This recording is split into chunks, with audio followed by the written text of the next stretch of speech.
I've been with Jason for 7 years. Lisa came back. When the earthquake hit, the light fell, and he saved her without hesitation. I got hit and lost my memory. When I woke up, I asked who he was. He said he was my brother. I fell for his friend and told him, "Since you're my brother, you gotta help me win over Jack." He thought I was just playing hard to get and agreed. Until I was about to marry someone. He stormed into the wedding like a mad dog. I said, "Brother, are you here to attend my wedding?" He was filled with sadness and pain, closing his eyes in agony. "Don't call me brother. I'm not your brother. Nancy, you're mine. You can't marry someone else." Jason broke his promise to accompany me to the award ceremony. I was disappointed at first, but then he called, telling me to go to the gin bar for a party. I thought it was a celebration for me since I won the Best Actress award after so many years of waiting. When I arrived, I realized the party had nothing to do with me. It was a welcome back party for Lisa. She greeted me first, hugging me. "Nancy, long time no see." I nodded politely,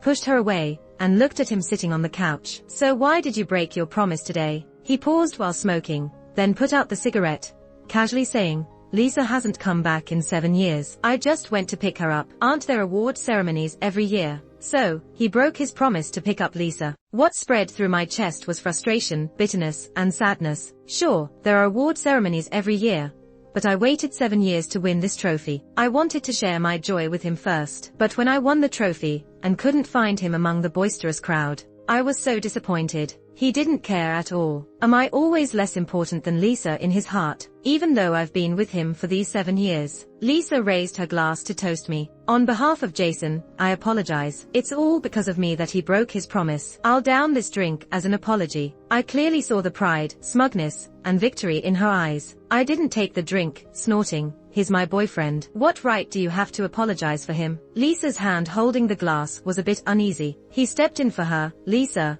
don't mind her. Nancy, enough is enough. What's the big deal? Why are you throwing a tantrum?" I turned and was about to leave. Lisa said aggrievedly, "Nancy's angry. You better go after her. I can handle a bit of grievance. Don't let it come between you two." His friend couldn't stand it anymore. "Talk to her nicely. When hasn't she accommodated you? This time it's really your fault." Jason put out his cigarette, but with disdain. "If you dare, then never appear before me again. I don't even know who's always like a dog, persistently sticking around." I quickened my steps to leave. He was right. Almost always, it was me who compromised. He'd say a few nice words, and I would soften. But this time, I'm done. Since that day, Jason and I entered a cold war, and I filled my life with work. But I still couldn't escape hearing about him and Lisa. That night, he spent a fortune to put up advertisements on tall buildings across the city, reading "Lisa, welcome back." He got Lisa a role in the famous director Bob's movie, Dream.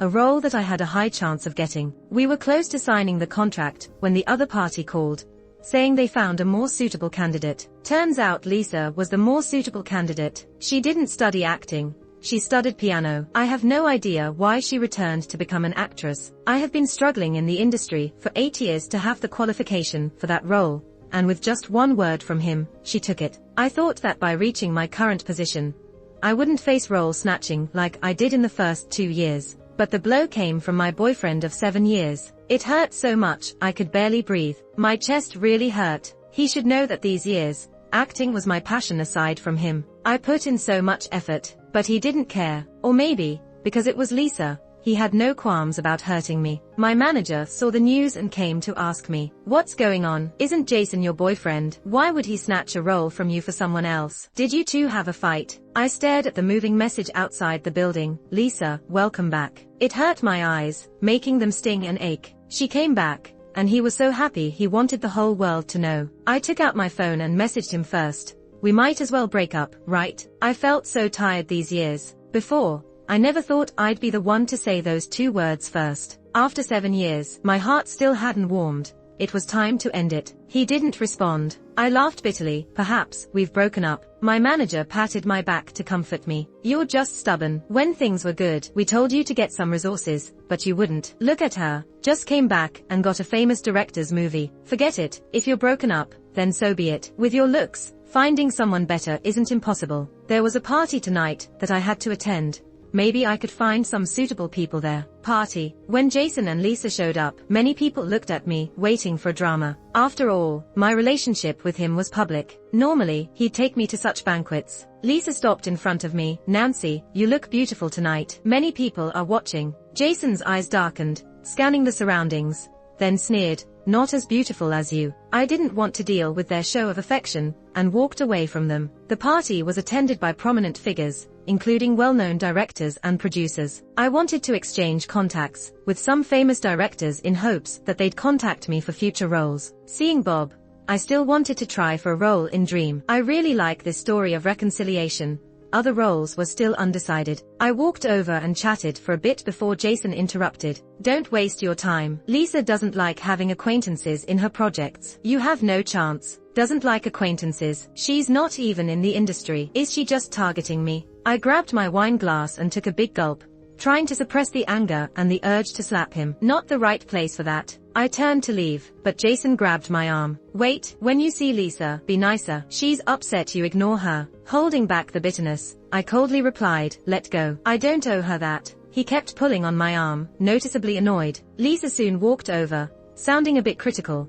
I just went to the restroom. Why are you picking on Nancy again? Suddenly, the ground started shaking violently. Someone yelled, earthquake, and guests scrambled in panic. The light above us started to sway. At the moment the light fell, the hand gripping my wrist let go. Jason didn't hesitate a bit before he grabbed Lisa to safety. The chandelier crashed onto my head, blood blurring my vision. In life or death moments, people's true instincts come out. He didn't hesitate, even though he was holding my hand. It really hurt. The physical pain didn't compare to the stabbing pain in my heart. The intense pain in my head made me pass out. When I woke up, I was in the hospital. I opened my eyes to see a man in a white shirt, brown eyes, and golden hair. He looked very beautiful, like a high-class ragdoll cat, legs crossed, reading a book. He heard me and looked up. His peach blossom eyes met mine, and my heart raced. Hey, handsome, got a number? He smiled, even more charming, making my heart race faster. Nancy, don't mess around. We already have each other's numbers. Nancy, is he calling me? My mind was blank except for this handsome guy in front of me. His face grew worried. He stood up. Don't move. I'll get the doctor. After he left, another handsome guy walked in with water. He was dressed in a suit, with a more stern face, a bit gloomy. His presence made me uncomfortable. How come I have so many good-looking guys around? His right hand was bandaged. He put down the water and glanced at me,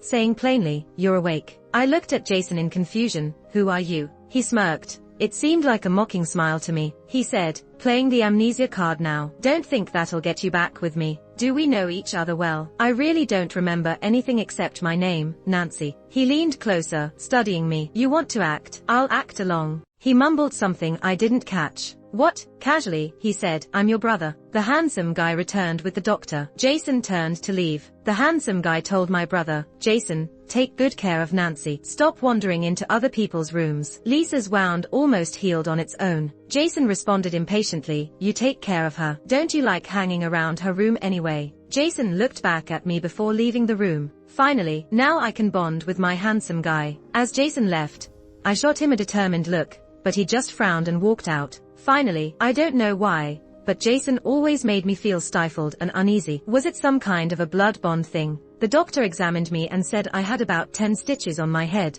some scratches, but I'd be fine. Once the stitches were out, I could leave the hospital. No internal bleeding, but memory loss. No specific medical treatment for that. They recommended taking me back to familiar places, and maybe my memory would return. Handsome, what's your name? You said we have each other's contacts. Let me check. Jack. My old phone was broken, but sure enough, my new phone showed Jack's contact. Surprisingly, Jason's was pinned at the top. We must be really close as siblings. I quickly changed it to Jack. Jack spent the afternoon with me. Still feeling a bit fuzzy, I wanted to ask him more, but fell asleep. When I woke again, Jack had gone, and Jason was back. Disappointed, I thought I should have stayed awake and worked on getting closer to my dream guy. Jason frowned. What's with the face? Disappointed to see me. Bro, you and Jack are brothers, right? Otherwise, why would he take such good care of me? He looked stunned for a moment. What did you call me? You said you were my brother. If you are, you have to help me get Jack. My happiness depends on you. Jason took out a cigarette, looked irritated, maybe remembering he was in a hospital room.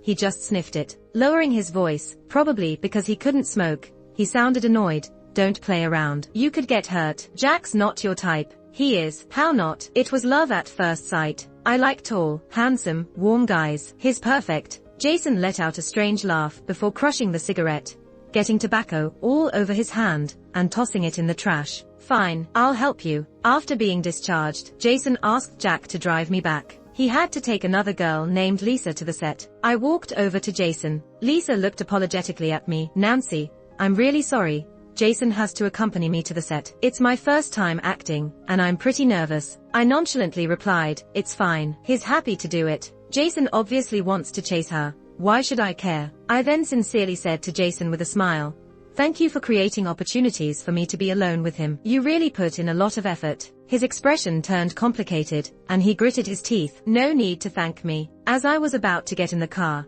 a bunch of media rushed out and surrounded us. I already knew I used to be in the entertainment circle, and apparently did quite well. But my manager said I had taken a break from the spotlight for a while, so I should rest first and return to work after recovering. Microphones were practically in my face. Nancy, what do you think about Jason saving Lisa first during the earthquake? Are Jason and Lisa dating? For how long? Do you know? I didn't get why the media was so excited. And Jason, why were his eyes fixated on me like that? The uncertainty in his gaze made me uneasy. Even if I were his sister, I couldn't expect him to save me first, right? At most, it showed he lacked loyalty. Was he worried I'd badmouth him in front of his beloved and make him look bad? Who he saves is his business. Whether they are dating should be asked of them, not me. It has nothing to do with me. After hearing my response, Jason clenched his teeth, looking like he wanted to hit me, and mouthed, good job, Nancy. If you're going to praise me, just say it. No need to look like you want to hit me. He got in the car, slammed the door, and left with Lisa. I was surrounded and couldn't move, trying to make my way to Jack's car. Is this Jack's car? Nancy's getting in with Jack. I'm here to take her out of the hospital. Jack came to my side, shielding me from the media so I wouldn't fall. Crowding around the hospital will delay other patients. I'm sure the media isn't that inconsiderate. He got people to back off with just a couple of sentences. Jack's pretty good at moral leverage. Adds to the charm. In the evening, while playing a duo game with Jack, Jason came back. I was laughing mischievously, chasing after him in the game. Whenever someone killed me, I'd complain. Then he'd chase down that player for the whole game. Jack, you're really good at this. Could you play with me more often? I want to rank up to master. Just call me anytime. I saw a shadow looming, looked up, and saw Jason standing in front of me, his expression ice cold. This guy never has a pleasant expression, does he? Annoying. Stop playing. I haven't eaten. It's almost 7:30. You haven't eaten. I saw some instant noodles in the cabinet. Go make some. I don't eat instant noodles. Then get takeout. He grabbed my phone and clutched my shoulder tightly, pressing me into the sofa. You used to not let me eat instant noodles, saying they're not nutritious. You wouldn't let me have takeout either, saying it's unhealthy. You'd go out of your way to make my favorite dishes. Wow, being his sister is like being a mom. I saw my character dying in the game and quickly pushed Jason away, picking up my phone. Go ahead and starve, then. After the game ended, Jack had something to do and left. I saw Jason clutching his stomach, leaning on the sofa, and looking at me with venomous yet pitiful eyes. He resembled a mistreated guard dog, his aura much diminished. Come on, he's a grown man, getting all upset over not being fed. That demeanor really didn't suit him. But it's not my problem. He won't starve to death. If he gets hungry enough, he'll realize instant noodles might not be nutritious, but can definitely fill you up. I stood up to go take a bath and sleep. Nancy, my stomach hurts, he said, sounding pitiful. Then order some takeout, and buy some stomach medicine. I'm tired. I have a lunch date with Jack tomorrow. Halfway up the stairs, I turned to look at him. His eyes lit up. Thanks for telling me he likes games. Could you also tell me what he likes to eat? He trembled slightly on the sofa, lowered his eyes, and in a hoarse voice said, I don't know. Fine, I'll ask him myself. Getting to know each other better might improve our relationship. He seemed to be in severe pain, hunching over, the knuckles gripping the sofa turning white. For our meal, we chose a private restaurant with good privacy. We ran into Jason and Lisa there. Lisa insisted we all sit together to make it lively, and Jason didn't object. As soon as we went into a private room, she showed concern. Nancy, will your head injury leave a scar? They say places with stitches don't grow hair. I immediately showed concern for her as well. I have plenty of hair, a little spot without is fine. Sis, you should be careful. I noticed your middle parting is almost an inch wide. Worry less, stress less, lose less hair. Jack reassured me, it won't leave a scar. There are many ways to remove scars these days. Jason, on the other hand, sat down silently. The waiter handed us an iPad to order. I asked Jack, what do you like to eat? I like fish, but no innards, prefer spicy. Other than that, I'm fine with anything. Let's order their specialty fish then. You decide, I'll pay. No way, I said I'd treat you. Alright,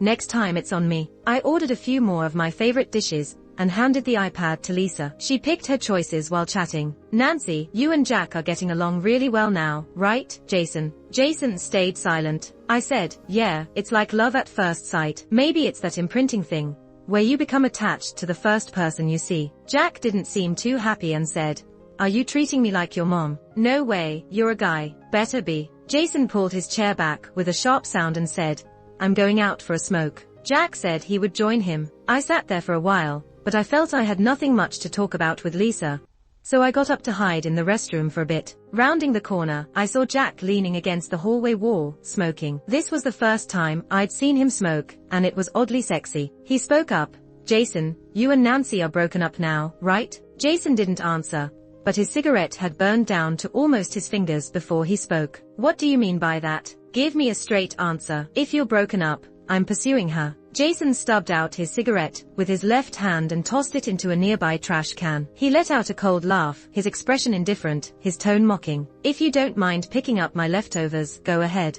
Jack immediately punched him in the stomach. How can you insult a girl who's been devoted to you for 7 years like that? You're despicable. It took Jason a moment to recover from the pain before he stood up and swung back. Who the hell do you think you are, hitting me? Jack calmly caught his hand. Don't make a scene. We still have to eat. And if the media catches wind of this, it'll get ugly. Since you admitted you broke up with her, I'll make sure she moves out and stays away from you. With that, he let go of Jason's hand, took a final drag from his cigarette, and went back to the room. Hearing two bombshells back to back, I felt dazed as I headed to the restroom. Jason isn't my brother, he's my ex. And Jack wants to pursue me. High-level hunters often appear as prey. He's definitely a bait boy. Jason called himself my brother, probably because he didn't want me to cling to him and screw up his chances with Lisa. No wonder I felt uncomfortable every time I saw him. No wonder the media was so eager to ask me about their relationship the other day. Turns out, I had been living a lie. Jason's contact was pinned at the top. I must have valued every bit of news about him. Everything in the villa came in pairs, looking like couple stuff, because they were. Now, all these questions were answered. I washed my face to calm myself before going back to the room. They were all in their original positions, but Jason wasn't touching his food much. As we finished eating, Jason stood up holding his stomach and fell to the ground. He must have had severe stomach pain. Lisa frantically tried to help him, calling his name. I said, call an ambulance. Lisa did as I told her. I pulled Jack away, but Jason grabbed my left hand. Seeing him on one knee, clutching my hand, his face pale, trembling in pain, I felt nothing. You're not coming to the hospital with me, bro? No, you have Lisa with you. I can't help much even if I go. Jack and I are going to a movie. It's starting soon. Don't want to be late. As he spaced out, I pushed his hand away. He murmured, you used to get more worried than anyone when I was sick. Now, you won't even look at me. Well, he said it himself, that was the past. Now, I've forgotten all about it. No matter how much pain he's in, it doesn't affect me. I'm an outsider. After the movie, we were strolling, and Jack was just about to hold my hand when his phone rang. I saw it was Jason calling, and he wouldn't stop. I answered. He sounded weak. I have a stomach hemorrhage. Annoyed, I asked, what else? He was interrupted. Don't you want to check on me? No need. I'm not a doctor or medicine. I'll hang up if there's nothing else. He got so pissed, he yelled, Nancy, never contact me again. I heard things falling over on his end. Lisa urgently shouted, Jason, you're on and 4. You can't just kick the drip stand. Blood is everywhere, nurse. I hung up. A brief headache hit me, and blurry images flashed by. It felt like I was sick and on and 4. And I kept calling someone. They answered, but only said, I'm busy. Don't disturb me unless it's important. I timidly asked, I'm sick, my head is spinning. Can you come see me? They showed no concern. If you're sick, see a doctor. Don't bother me. I'm busy with my racing game. Holding my phone, tears fell. Thinking about that made my face feel wet. Why are you crying? Jack looked at me worried, trying to wipe my tears away. Headache. I'll take you to the hospital. No need, I'll be fine in a bit. He offered to massage my head to relieve the pain. When I felt better, he drove me back to the villa. He said, even though it seems like I'm taking advantage of you, with you having no memory and all, and you're instinctively relying on me from the first glance, I want us to get closer. I've tried chasing you before, a long time ago, but I want to try again. Is that okay? I told him he had chased me before and I actually rejected him. What poor judgment I had. Jack said he met me during our freshman year. Back then, I used to feed the stray cats at school. Later, I encountered someone abusing a cat. I rescued a calico cat, but my hand got hurt in the process. When they found me, I was comforting the injured cat, even though I was injured myself. He saw me when I got into the police car, my uniform covered in mud, my sleeve torn, and with some scratches from the abuser's nails on my face. I really didn't look very pretty. I said he worships heroism. He said it wasn't that. He wanted to protect me, felt for me, and was moved by my battle-worn look. After that, he started watching me unconsciously and noticed that I was usually very quiet and gentle. He couldn't imagine how someone like me would fight a knife-wielding abuser. He later tried to court me, but I was indifferent. At a gathering with friends, when everyone was teasing us, I went to him and clearly told him not to waste his time on this. I said we had no chance and that I liked someone else. He asked me if he would have had a chance if I met him first. I just said that I don't answer hypothetical questions. There's no if in the world. Now, this opportunity is a chance from heaven for him to start over. I hesitated. I was happy now. I liked him too. But was this just a clinginess due to my amnesia? And what if my memories returned? Would they be a ticking time bomb, potentially hurting him again? I voiced my concerns. He told me that even if he could just have some romantic memories with me, he'd be happy. He dreamt of dating me. Even if we had to break up after my memory returned, he wouldn't blame me. When he finished, he was so nervous that he didn't dare to look at me, clenching his fists. Seeing him so cautious, I felt for him and agreed. When Jack heard my agreement, he looked up, his eyes smiling like crescent moons, and joyfully hugged me. The next day, I checked out my assets. As a top actress, I owned property, including a place near Jason's villa. It seemed like I revolved around him a lot before. I immediately threw out everything from the villa that belonged to me, including couples items, packed all my clothes, called a moving company, and moved back to my own villa. While packing, Jack called and said he needed to return to Los Angeles because his grandma was sick. Since I had no other plans in New York,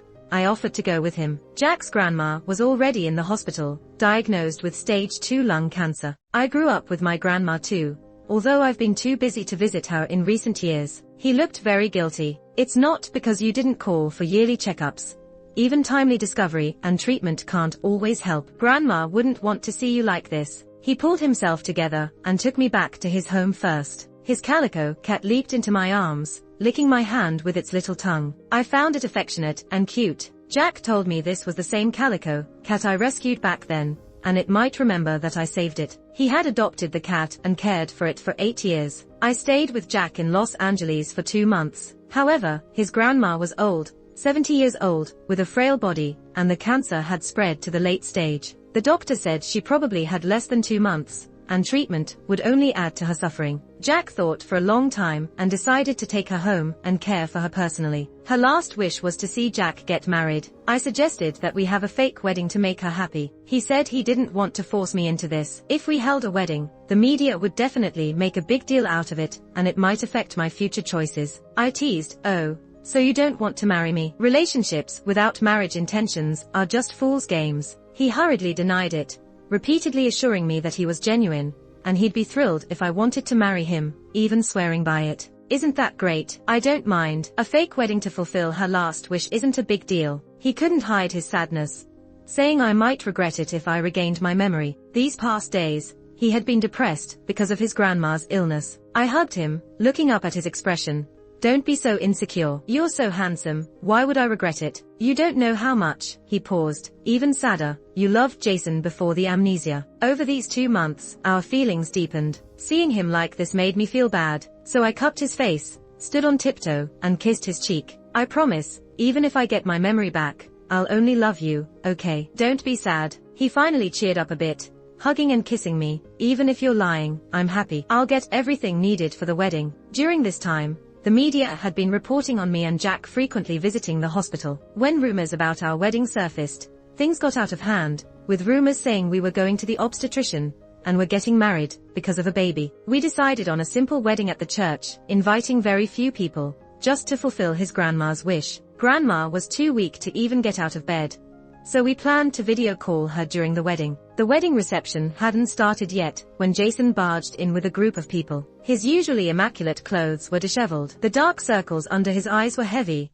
and he looked much thinner than he had 2 months ago. His whole face had an unnatural pallor. He looked at me in my wedding dress, and his eyes slowly reddened. The expression on his face showed a kind of despair and disbelief I had never seen before. With a trembling voice, he asked, "Nancy, what are you doing?" I replied, "Brother, are you here to attend my wedding?" A wave of sadness washed over him, and he painfully closed his eyes. "Don't call me brother. I'm not your brother. Nancy, you're mine. You can't marry someone else. This is ridiculous," I scoffed, my tone as arrogant as his used to be. "You were the one who said you were my brother. Now, who are you pretending for with this pitiful look? Back then, I thought you were faking your memory loss when you said that. You just wanted to get rid of me and be with Lisa, didn't you?" His face turned pale, and he was speechless for a long time. "You're amnesiac now. If you recover your memory, we can be together again. This time, we can do it right. Even if you want to get married, I'll agree to it. You have some nerve, saying you want to marry my wife at my wedding. You think I'm dead?"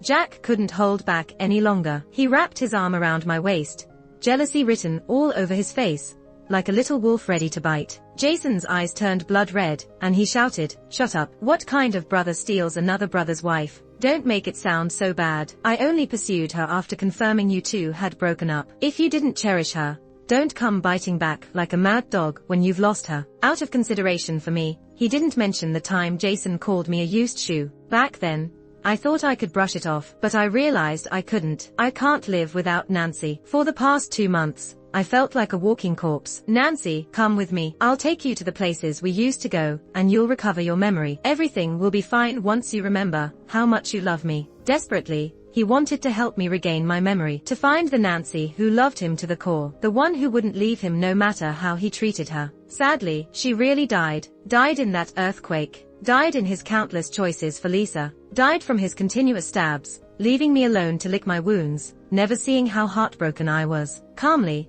I pushed his hand away and said, "I did regain my memory, but I don't want to go with you." For the past 2 months, fragments of the past had been flashing in my mind, until just now, when he burst in, I finally remembered everything. I had a crush on Jason since high school. My parents divorced and remarried, and they rarely came to see me, although they sent me alimony. I grew up with my grandmother. Our house was close to Jason's. On one birthday, I bought a cake, but I was bumped into by some guys on the way. They not only ruined my cake, but, being drunk, tried to harass me. Jason, who was passing by, helped me out. He said he'd call the police if they didn't leave. Before he left, he handed me his own cake. "I hate sweets. It's yours." The boy's delicate face, rebellious nature, and blue and white school uniform under the midnight lights. Everything about him made my heart race. Later, I didn't see him again until high school graduation, no matter how many times I walked that path after learning Taekwondo, until I graduated from university and entered the entertainment industry, working as an extra. The next time I met him was at a party my agent took me to. He had clearly forgotten about me and was drowning his sorrows. I heard from others that he had just broken up with his first love. His first love had left him to go on a nationwide tour. At the party, an older man held my hand, subtly implying that he could give me opportunities in exchange for favors. I resisted, and he tried to force me to drink. Jason stepped in, pulling me to his side, and joked, "Bert, I don't think you'd compete with me for a girl, would you?" The man immediately bootlicked, saying he wouldn't dare. That night, Jason got very drunk, and I ended up taking him home. He threw up all over me. The next morning, when he woke up and saw the two of us, he mistakenly thought something had happened between us. His eyes held disdain, as if he thought I was someone who'd do anything to climb the social ladder. He handed me a check and asked if it was enough. I told him nothing had happened and stormed out of his villa, furious. Eventually, we met again. He apologized for what happened, and I forgave him. As time went on, we met more often at events, and he understood my feelings for him. He proposed that I be his girlfriend, to help him with some troubles and accompany him to events. But I had to be obedient and sensible, never asking for more. I diligently played the role of his girlfriend for 7 years, waiting for him to settle down. Even though he never showed complete love for me during that time, I wholeheartedly accepted it. Until Lisa appeared. She made me realize that love doesn't come from just enduring and waiting for 7 years. Looking back, it was a painful experience. So, I figured it out. He didn't love me. I decided not to love him either. Fortunately, my feelings for him had come to an end. There would be no more pain. Jason loosened the buttons on his collar and took a long, deep breath. He scanned the chapel with a menacing look. If you won't come, then smash this wedding. Destroy everything. The people he brought started tearing down the decorated chapel, smashing the statues. The priest hid under the table, trembling and calling out to God.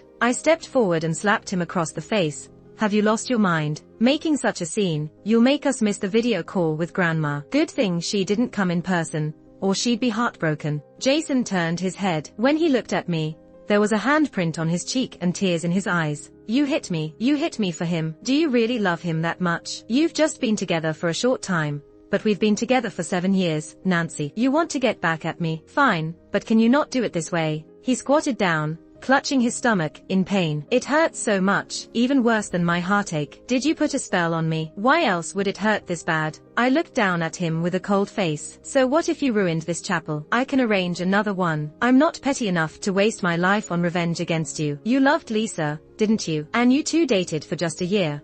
So time isn't the issue. I had nothing with Lisa. I thought I hadn't gotten over her. But all this time, she was around me every day, and I felt nothing. I was just bitter about being dumped back then. I've already replaced her in the dream crew. You'll never see her again. These 7 years, I realized I loved you all along. Don't marry him. I'll do anything you want. Love me. Then why did you instinctively save her in that earthquake? Because I left you now, and you're unwilling to accept it. If I go back, won't I end up just like her, abandoned? Think about your attitude towards me in these 7 years. If I didn't have such thick filters, we'd have broken up long ago. All those feelings have long been worn down by your attitude. Now, I beg you, leave me alone. Don't contact me again. He tried to explain, but Jack came in with security. Take all these troublemakers to the police. Jack had just called for help. He looked at Jason with fierce eyes. If Jason wasn't crouching in pain, Jack would have probably kicked him. As for Jason, if you want to stay for the wedding, fine. Keep him restrained. Seal his mouth.